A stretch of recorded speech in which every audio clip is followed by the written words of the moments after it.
Am news 24 के दर्शकों को मेरा बहुत बहुत नमस्कार। आपका अभिनंदन है मेरे इस शो में। आज मैं आपको बहुत सारी ऐसी बातें बताऊंगा जो आपको पहले से मालूम है। अक्सर लोग ऐसा कहते हैं कि मैं आपको ऐसी बातें बताऊंगा जो आपको नहीं मालूम है, लेकिन आज मैं आपसे कहूंगा कि मैं आपको ऐसी बातें बताऊंगा जो आपको मालूम है लेकिन आप ध्यान नहीं देते उस पर। कई बार होता क्या है कि सबकॉन्शियस में रहती हैं बहुत सारी चीजें, लेकिन हम उनको ओवरलुक कर जाते हैं। ओवरलुक करते हैं हम तब जब हम थोड़े से ज्यादा भरोसा करने लगते हैं किसी दूसरे पर, किसी एक्सटर्नल सोर्स पर। अपने से ज्यादा किसी दूसरे पर जब भरोसा करने लगते हैं तो हम अक्सर ऐसी भूल करते हैं। मैं आपका ध्यान आज उधर ही आकर्षित भी करूंगा और उन्हीं मुद्दों पर केंद्रित भी करूंगा। जैसे सबसे पहले अगर मैं आपको याद दिलाऊं, थोड़े दिन पहले एक ग्लिच हुआ था। प्रधानमंत्री नरेंद्र मोदी एक संबोधन कर रहे थे, एक स्पीच दे रहे थे एक इंटरनेशनल फोरम पर, और एक टेक्निकल ग्लिच हुआ। उनके एयरपीस में जो आवाज आ रही थी वो शायद बंद हो गई और उसके बाद प्रधानमंत्री रुक गए। इसको लेकर के ऑपोजिशन पार्टीज ने बहुत ज्यादा इसका मजाक बनाया सोशल मीडिया पर। माफ कीजिए, सोशल मीडिया पर यह चीज बड़ी छाई रही। ट्विटर और फेसबुक पर वो वीडियो वायरल हुए कि प्रधानमंत्री सुनकर बोल रहे थे, प्रधानमंत्री टेलीप्रॉम्प्टर में पढ़कर बोलते हैं। तो ये सारी चीजें बहुत तेजी से वायरल की गई। मगर आपको अगर एक न्यूट्रल ओपिनियन दिया जाए, एक बिल्कुल अनबायस्ड ओपिनियन दिया जाए, तो यकीन जानिए प्रधानमंत्री अगर नरेंद्र मोदी नहीं होते, कोई और भी होता उनकी जगह, तो सुनकर ही बोलता या पढ़कर ही बोलता। यह मैं इतने कॉन्फिडेंस से आपको इसलिए बता रहा हूं क्योंकि इंटरनेशनल फोरम पर जब आप कुछ कहते हैं तो उसमें बहुत ज्यादा डिप्लोमेसी का ख्याल रखना पड़ता है। यानी आप दूसरे देशों के जो बड़े नेता हैं, वहां के राष्ट्रपति हैं या वहां के प्रधानमंत्री हैं या बहुत सारे लोग हैं, जब आप उनको संबोधन कर रहे हैं, जब आप उनसे बात कर रहे हैं, इंटरेक्शन कर रहे हैं, भाषण दे रहे हैं, तो आपको वो बहुत सारी छोटी छोटी चीजों का ख्याल रखना पड़ता है जो डिप्लोमेटिक एटिकेट जिसको कहते हैं, यानी डिप्लोमेटिक तहजीब। तो उस तहजीब का ख्याल रखने के लिए किसी भी इंसान के लिए संभव नहीं है कि वो उसको इतनी विस्तार से याद रखे। इसीलिए टेलीप्रॉम्प्टर होता है, क्योंकि जो प्रोफेशनल्स हैं, जो इस तरह का काम ही कर रहे हैं, जो स्क्रिप्ट राइटर हैं, जो स्पीच राइटर हैं, जो डिप्लोमेसी में आप जब देखेंगे किसी बड़े उसमें जाते हैं आप, जैसे मैं रेल में था जैसे, तो जब आप किसी ऐसी जगह पर जाते हैं जो सरकारी दफ्तर है या सरकारी अदारा है, जब आप एक ऐसी बड़ी जगह बैठते हैं कहीं कि आप मेंबर हैं या आप डायरेक्टर हैं, तो वहां पर एक प्रोटोकॉल ऑफिसर होता है। ये शायद बहुत सारे लोगों को नहीं मालूम होगा, ये मैं आपको बता देता हूं। प्रोटोकॉल ऑफिसर का काम सिर्फ इतना ही होता है कि वो उस मंत्री को या उस मेंबर को ये बताता है कि आप क्या कर सकते हैं और क्या नहीं कर सकते हैं एज ए मेंबर या एज ए मिनिस्टर। आपको क्या कहना चाहिए, क्या नहीं कहना चाहिए, आपके क्या पावर्स हैं, आपके क्या पावर्स नहीं हैं। तो ये तो एक साधारण आदमी जान सकता है, लेकिन उसके लिए भी सरकार ने स्पेसिफिक एक ऑफिसर बनाया है, एक डिपार्टमेंट बनाया है प्रोटोकॉल ऑफिसर का, जो आपको बताता है कि आपके प्रोटोकॉल में क्या क्या आता है, आप क्या क्या कर सकते हैं। जैसे कि अगर आप कहीं जा रहे हैं, सपोज कीजिए एक सेकंड के लिए कि सपोज कीजिए कि आप किसी में मंत्रालय में किसी बोर्ड के किसी डायरेक्टर हैं या मंत्री हैं, तो आपको गाड़ी उस मंत्रालय से जाने के लिए मिल सकती है या नहीं मिल सकती है, यह आपको नहीं मालूम है। और मजेदार बात यह है कि मंत्रालय को भी नहीं मालूम है। को आपको वो गाड़ी मिलेगी या नहीं मिलेगी, यह तय करेगा प्रोटोकॉल ऑफिसर। अब आप समझ गए कितनी मामूली सी बात है ये कि आप कहीं जा रहे हैं, आपको सरकारी गाड़ी मिल सकती है या नहीं मिल सकती है, या आप अपने पर्सनल काम से कहीं जा रहे हैं कि आप अपने परिवार को लेकर बाहर निकल रहे हैं, आपको एयरपोर्ट ड्रॉप करना है, आपका ऑफिस से जुड़ा हुआ काम नहीं है, तो आपको एयरपोर्ट ड्रॉप किया जा सकता है या नहीं, ये डिसाइड करेगा प्रोटोकॉल ऑफिसर। वो आपको बता देगा सर आपको गाड़ी मिल सकती है इसमें या गाड़ी नहीं मिल सकती है इसमें। तो अगर इतनी छोटी सी बात के लिए प्रोटोकॉल ऑफिसर होता है, तो एक देश का जो सबसे बड़ा लीडर है उसके लिए हम कहें कि एक ग्लिच से हम ये तय कर लें कि उनको नहीं आता था, उनको कहना नहीं आता, वो एक शब्द कह नहीं पाए, वो एयरपीस की मदद से कहते थे, मुझे लगता है ये शायद थोड़ा सा पॉलिटिकल हो गया, जिसका सच्चाई से बहुत ज्यादा वास्ता नहीं है। सच्चाई यह है कि उनकी जगह कोई भी होता, XYZ कोई भी प्रधानमंत्री होता, तो उसको उसी तरह की चीजें करनी पड़ती जैसा प्रधानमंत्री नरेंद्र मोदी कर रहे हैं। ये तो हो गई एक बात। अब आपको मैंने बता दिया कि ये क्या मामला है। दूसरा देखिए, एक और है बात जो आप अक्सर सुनते हैं कि देश को 70 साल कांग्रेस लूटती आई है, या गांधियों ने 70 साल राज किया देश पर, या गांधी जो हैं वो 70 साल से देश को चला रहे हैं। अब ये आप जब सुनते हैं, आपको व्हाट्सएप आता है या आपको SMS आता है या कोई भी तरीका है, या फेसबुक है, ट्विटर है, सोशल मीडिया पर कुछ भी, तो आप दिमाग नहीं लगा करके, आप अपना एक इंडिपेंडेंट ओपिनियन ना बनाकर आप उस पर ध्यान देते हैं जो व्हाट्सएप आया है, और आप उस बात को फौरन एग्री कर लेते हैं। तो क्या सचमुच कांग्रेस ने 70 साल हुकूमत करी इस देश पर?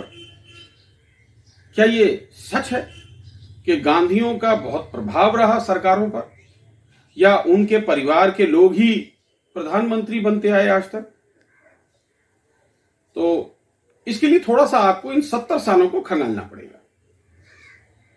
तो सबसे पहले जो इंपॉर्टेंट बात है वो ये है कि गांधी परिवार से आखिरी बार प्रधानमंत्री कब बना था कोई? तो आपको याद होगा कि नेहरू, फिर बीच में कुछ गैप, उसके बाद फिर इंदिरा, और उसके बाद फिर राजीव गांधी। इंदिरा गांधी के निधन के बाद जब उन पर आतंकवादी हमला हुआ और उनका निधन हो गया, तो राजीव गांधी प्राइम मिनिस्टर बने 84 में। उसके बाद राजीव गांधी इलेक्शन हार गए, मेरा ख्याल है शायद 87 में या 88 में। तो यानी आखिरी जो गांधी परिवार से प्राइम मिनिस्टर कोई बना तो वो 87 में या 88 में बना। मैं 87 एक कट ऑफ पीरियड समझाने के लिए, आसान करने के लिए बता रहा हूं आपको कि 87 में राजीव गांधी हार गए, उसके बाद बहुत सारी छोटी छोटी सरकारें चली और 91 में तो उनका निधन हो गया। उन पर भी एक हमले में राजीव गांधी शहीद हो गए। तो यानी 87 से कोई भी 2022 अभी जो चल रहा है, इस पीरियड के अंदर कोई भी गांधी परिवार का प्रधानमंत्री नहीं बना। का मतलब हो गया 87 से 97, 97 से 2007 यानी 2007, 2007 से 2017, यानी 30 साल तो ये हो गए। 87 से 97, 97 से 2007 और 2007 से 2017, तो ये 30 साल हो गए। इन 30 सालों में कोई भी गांधी परिवार से प्रधानमंत्री नहीं बना। तो यानी 70 साल की जो हम बात करते हैं कि 70 साल से गांधी परिवार ही चला रहा है, तो इसमें ये आधा सच है। अब आधा सच इसलिए है कि 30 साल से तो गांधी परिवार का डायरेक्टली कोई भी पावर से रिश्ता नहीं है।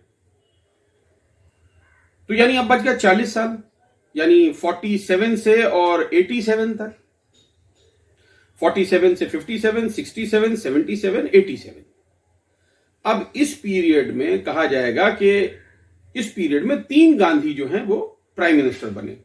तो क्या ये 3 गांधी भी पूरे 40 साल तक रहे?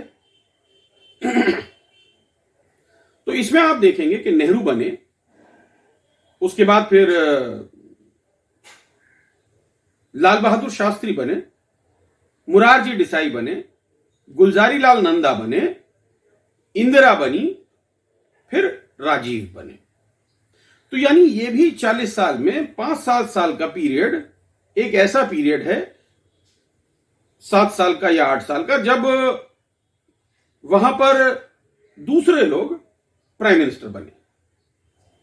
तो यानी वो भी अगर आप निकाल दें तो आप देखेंगे कि लगभग वो 25 से 30 साल डायरेक्टली गवर्न किया गांधीयों ने, और उस बात को अब 30 साल बीत चुके हैं।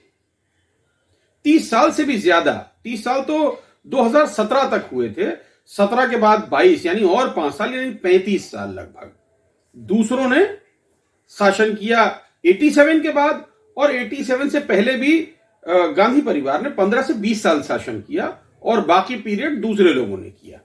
तो यानी पूरा पीरियड अगर हम स्ट्रेच करेंगे तो डायरेक्टली गांधी परिवार का जो डोमिनेशन है वो 20 साल, एक कट ऑफ पीरियड अगर मैं मान लूं, आसान भाषा में समझाने के लिए, मैं एकदम डिटेल्स में नहीं जा रहा हूं ईयर वाइज, एक आसान भाषा में कि 20 साल लगभग गांधी परिवार के 3 लोगों ने प्रधानमंत्री बनके डायरेक्टली पावर एंजॉय किया। तो यानी इन 70 इयर्स में 20 साल डायरेक्टली पावर उनके हाथ में था, और बाकी पीरियड अब कौन रहे? बाकी पीरियड में मैंने जैसे आपको कहा कि लाल बहादुर शास्त्री, गुलजारी लाल नंदा, अजीत सिंह के पिता चौधरी चरण सिंह, और उधर उसके बाद फिर गुलजारी नंदा, चौधरी चरण सिंह, लाल बहादुर शास्त्री, मोरारजी देसाई, तो ये भी उसमें रहे।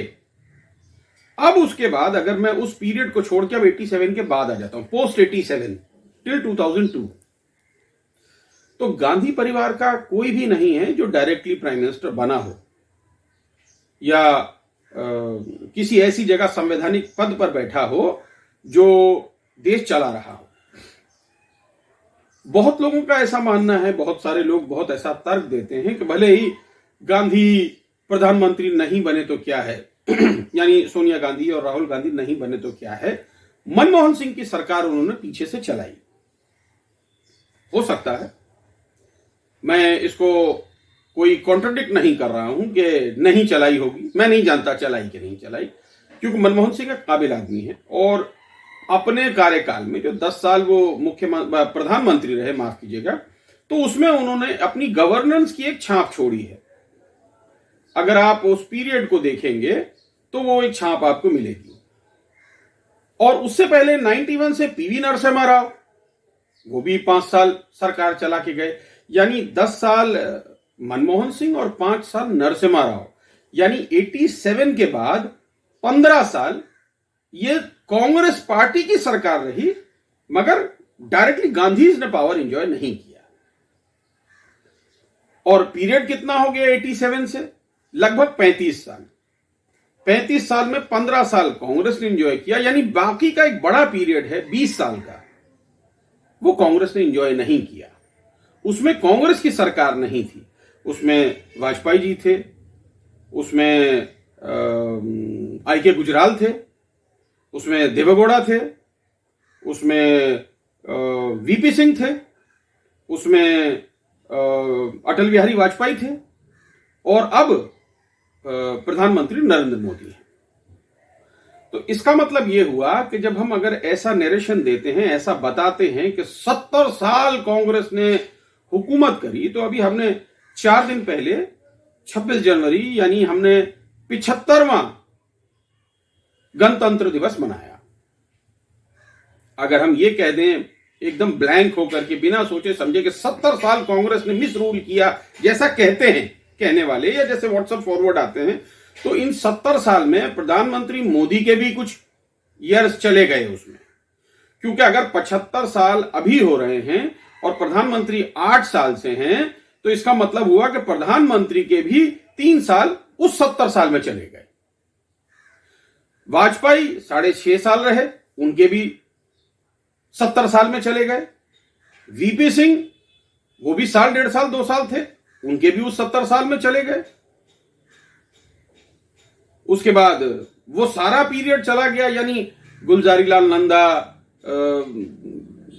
लाल बहादुर शास्त्री, उसके बाद में मोरारजी देसाई, ये सारा पीरियड मिला करके उन 70 सालों में चला गया। तो यानी ये पूरे तौर पर ही आधा सत्य है, आधा सच है, और ये बिल्कुल ही एक फैब्रिकेटेड बात है कि 70 साल कांग्रेस ने हुकूमत करी। कांग्रेस ने 70 साल हुकूमत नहीं करी। ये प्राइमरी एक चीज है जो आपको सोचना चाहिए। मैंने आपको बहुत आसान भाषा में कोशिश करी समझाने के लिए ताकि आप समझ सकें फैक्ट्स किस तरह होते हैं और नरेशन कैसे उसका करके उसको बदला जाता है। दूसरी बात मैंने आपको ये बता दी। अब तीसरी बात पर आते हैं। तीसरी बात, आप अक्सर ये सुन रहे हैं बहुत दिन से कि सरदार पटेल को इज्जत नहीं मिली कांग्रेस पार्टी में। आप सुन रहे हैं कि नेताजी सुभाष चंद्र बोस को इज्जत नहीं मिली कांग्रेस में और कांग्रेस उनको छोटा करना चाहती थी। तो आपकी जानकारी के लिए बहुत जरूरी है कि आप रिसर्च करें और रिसर्च करके देखें कि सरदार पटेल क्या चाहते थे। तो आप देखेंगे कि सरदार पटेल की जो अपनी एक आइडियोलॉजी थी, पॉलिटिकल आइडियोलॉजी, वो कांग्रेस की आइडियोलॉजी थी। उन्होंने कांग्रेस करी और मरते दम तक कांग्रेस कर रहे थे। दूसरा कोई दल उन्होंने नहीं किया, ना उन्होंने कभी कांग्रेस छोड़ी। तो इसका मतलब यह हुआ कि सरदार वल्लभ भाई पटेल एक कांग्रेसमैन थे जो कांग्रेस में ही रहे, कांग्रेस में ही मंत्री बने, बड़े पद पर रहे। और उनके मतभेद नेहरू के साथ होने के बाद भी, मतभेद का मतलब यह नहीं मेरा कि कोई कुश्ती हो रही थी, मारपीट हुआ, कोई बदतमीजी, गाली गलौज, धक्का मुक्की, ना, वो बड़ी सुलझी हुई राजनीति का दौर था। उसमें जो लोग होते थे साथ में बैठ के वो बात करते थे, क्योंकि सब फ्रीडम फाइटर थे और सारे लोग बराबर थे, कोई बड़ा छोटा नहीं था उसमें। आप अगर जवाहरलाल नेहरू के खत जो उन्होंने लिखे सरदार पटेल को, और सरदार पटेल के ऐसे बहुत सारे खत हैं जो उन्होंने लिखे नेहरू को या महात्मा गांधी को, तो आप देखेंगे कि भाषा बहुत नियंत्रण में रख करके अपनी नाराजगी का इजहार किया गया है या अपना विरोध जताया गया है। और जब विरोध जताया गया है तो आप देखेंगे कि जिनका विरोध हो रहा है, कि अगर उन्होंने नेहरू को लिखी है चिट्ठी या नेहरू ने थोड़ी देर के सोचें कि वल्लभ भाई पटेल को लिखी चिट्ठी, तो इन दोनों के बीच में जो इंटरेक्शन है वो बहुत ही पॉजिटिव इंटरेक्शन है। दोनों एक दूसरे को गाइड करते हैं, दोनों एक दूसरे को बताते हैं, दोनों एक दूसरे से नाइत्तेफाकी करते हैं, लेकिन उसके बाद फिर बैठ के बात भी करते हैं और एक रेजोल्यूशन निकालने की, एक सोल्यूशन निकालने की कोशिश करते हैं। तो यानी जैसा बताने की कोशिश की जाती है सरदार पटेल के बारे में और कांग्रेस के रिलेशन या नेहरू के रिलेशन, ऐसे शायद नहीं थे, ऐसे रिलेशन शायद नहीं थे जितना पढ़ के समझ में आता है। अब चौथी बात पे मैंने आपको बताया नेताजी सुभाष चंद्र बोस। नेताजी सुभाष चंद्र बोस कांग्रेस में नहीं थे। कांग्रेस छोड़ के उन्होंने अपना एक आजाद हिंद फौज बनाई और उसके बाद उनका अपना एक तरीका था, उनकी अपनी एक सोच थी, एक आइडियोलॉजी थी। उनको लगता था कि एक मिलिट्री वे हो सकता है जिसको यूज करके आप ब्रिटिश के खिलाफ खड़े हो सकते हैं। सही था गलत था ये हम नहीं जज कर सकते। वो सिचुएशन को समझना और उसको जज करना आज की डेट में इतना कंफर्ट तरीके से बैठ करके मुझे लगता है ये गलत होगा। लेकिन जो मोटी मोटी बातें वो तो आप जरूर अजम्पशन कर सकते हैं, समझ सकते हैं, सोच सकते हैं, प्रिज्यूम कर सकते हैं। तो नेताजी सुभाष चंद्र बोस, उन्होंने एक आजाद हिंद फौज बनाई और फिर बाद में उनकी एक पार्टी भी बनी। तो आज ऐसा होता है कि अगर हमको आप अगर देखेंगे बहुत सारे पार्टीज होती हैं, बहुत सारे ऐसे होते हैं। छोटा सा अगर मैं आपको एग्जांपल दूं तो सपोज कीजिए आप किसी के फैन हैं, आप किसी फिल्म स्टार के फैन हैं। सपोज कीजिए कि आप शाहरुख खान के फैन हैं, आप अमिताभ बच्चन के फैन हैं। तो अब तो ये चीज थोड़ी कम हो गई है मैं देखता हूं, वरना ऐसा लगता था 70s और 80s में ऐसा था कि हर चौथा आदमी, हर चौथा जवान लड़का, उसके बाल अमिताभ बच्चन की तरह होते थे, कटे हुए। उसका चेहरा जैसा भी हो लेकिन उसका हेयर स्टाइल अमिताभ बच्चन वाला होता था। तो ये क्या था, ये एप्रिसिएशन करने का एक तरीका था कि अमिताभ बच्चन की तरह बाल कटवा करके, उसकी तरह हेयर स्टाइल बना करके लोग अमिताभ बच्चन को एप्रिशिएट कर रहे थे। मुझे याद है एक फिल्म आई थी कूली, उसमें अमिताभ बच्चन ने पूरी फिल्म में कुर्ता पजामा पहना था, शलवार कमीज पहना था, पठानी पहना था। और मैं आपको यकीन के साथ बता सकता हूं, जो पुराने लोग हैं वो जरूर जानते भी होंगे कि उस जमाने में जितने जवान बच्चे थे, ज्यादातर लोग उस तरह के कपड़े पहनने लगे थे, शलवार कमीज। तो यानी ये एप्रिसिएशन का तरीका हुआ। तो आप अगर किसी को एप्रिशिएट करते हैं तो आप उसकी तरह करने की कोशिश करते हैं। तो अगर कोई मुझसे यह कहेगा कि नेताजी के साथ जो हुआ वो गलत हुआ, नेताजी की फाइलें छुपा ली गई, नेताजी की जिंदगी की हकीकत नहीं पता चली, तो मुझे लगता है कि 8 साल का पीरियड इनकम्बेंट गवर्नमेंट के लिए इनफ है, यह दिखाने के लिए, यह बताने के लिए कि उन क्लासिफाइड फाइल्स में क्या था। इसका वादा भी किया था मौजूदा सरकार ने कि हम सारा क्लासिफाइड डॉक्यूमेंट्स टेबल पर रख देंगे। बाद में फिर वो सरकार ने रखा नहीं, ये कहकर के ये ठीक नहीं हो सकता है, रखना पॉसिबल नहीं है। तो ऐसा वादा क्यों करना जो आपको मालूम था कि आप पूरा नहीं कर सकते? पहली बात। दूसरी बात, अगर गांधी जी से इतना ज्यादा माफ कीजिए, नेताजी सुभाष चंद्र बोस से अगर आप इतना उनको सम्मान देते हैं, इतना अप्रिशिएट करते हैं, तो क्यों नहीं नेताजी सुभाष चंद्र बोस की एक पॉलिटिकल पार्टी है, उसमें अपनी पार्टी का विलय कर दें। किसी को इज्जत देने का क्या तरीका है? या तो आप उनकी आइडियोलॉजी में चले जाएं, आप इतना अप्रिशिएट कर रहे हैं जब उनको, तो उनकी एक पॉलिटिकल पार्टी है, बंगाल में चलती है वो फॉरवर्ड ब्लॉक, उसका निशान है एक शेर, तो उस पार्टी में विलय कर जाएं अपनी पार्टी को, या उनकी पार्टी को अपनी पार्टी में विलय करके और अच्छी जगह कहीं उनकी उस पार्टी को जो लोग कर रहे हैं उनको कहीं बिठा दीजिए। तो सिर्फ मुंह से कहना या सिर्फ स्टैचू बनाना, मुझे लगता है ये आधी मोहब्बत है, जिसके पॉलिटिकल माने ज्यादा हैं, मन से कुछ कम है। कि आप किसी को अप्रिशिएट करते हैं तो फिर उसकी तरह हो जाइए, अगर आप किसी की आइडियोलॉजी बिलीव करते हैं तो आप उसको फॉलो करने लगिए। तो ये बात भी नहीं है। तो यानी ये हुआ मतलब कि कोई आपको जब व्हाट्सएप आता है तो आपको जिम्मेदारी से उन चीजों को समझना चाहिए। किसी का भी आए, उसको आगे फॉरवर्ड करने से पहले आप एक रेस्पॉन्सिबल सिटीजन बनिए और उसको पढ़िए, उसको समझिए और देखिए क्या इसको आगे फॉरवर्ड करना ठीक है, क्या ये इसमें जो लिखा है वो सच्चाई है या ये मिसगाइडिंग इंफॉर्मेशन है। तो ये एक इंपॉर्टेंट, मुझे लगा ये कुछ चीजें थी जो आपके सामने रखनी चाहिए। बहुत आसान तरीके से मैंने कोशिश भी करी कि बहुत आसान भाषा में आपके सामने रखूं। आशा करता हूं आपको ये नरेशन पसंद आया होगा, ये एग्जाम्पल्स पसंद आए होंगे। अगर आपको पसंद आया तो मुझे जरूर बताइए। अगर आपको लगता है कि इसमें और मुझे कुछ बताना था या कहीं मुझसे भूल हुई तो आप कमेंट कर सकते हैं, ताकि मैं अगली बार उन बातों का ख्याल रखूं। और मुझे बहुत खुशी होगी अगर आप इसको लाइक करेंगे या फॉरवर्ड करेंगे। आपसे फिर मुलाकात होगी। AM News 24 की पूरी टीम को दीजिए इजाजत। बहुत शुक्रिया, नमस्कार।